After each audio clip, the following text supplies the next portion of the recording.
We have a question from Phil. Have you ever worked with decathletes or heptathletes? Yes. Yes, I have, a little bit. How do those guys train to be explosive enough to sprint and jump, strong enough to throw, and yet with sufficient stamina to run a decent time in a middle distance race?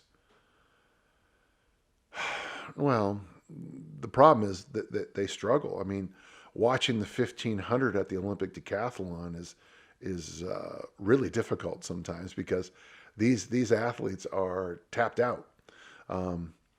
I got a nice article about a week ago from Tom Fahey on Brian Clay, the 2008 Olympic champions training, who was a great discus thrower too, threw body weight for God's sakes. Yeah, it's a lot of work. It's a lot of hours. I don't see how you could be a decathlete and carry on a normal life. The heptathletes I've worked with, generally I help them in the throws.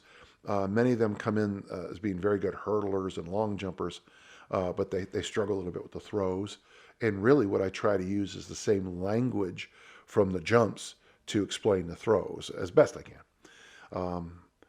What do they know the rest of us could benefit from knowing?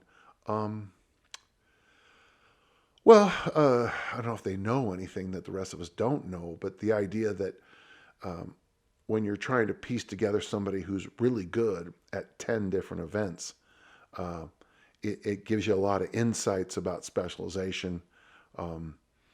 You'll notice that many decathletes tend to be very, very strong in 1, 2, or 3 events.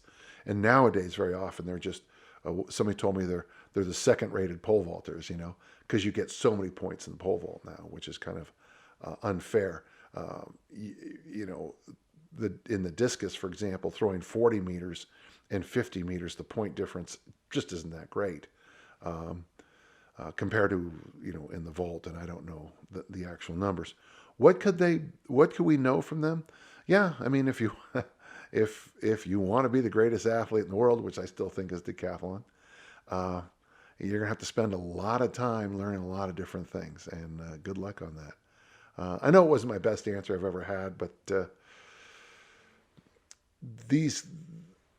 I would suggest that you look up the Track and Field Omnibook editions have some nice stuff on the decathlon, heptathlon, and they might be worth looking at. Or just go online now, and I'm sure there's dozens of things you can look up. The biggest thing you're going to notice that it's going to be hard to fit 8 hours a day training into your normal life. All right. Thank you.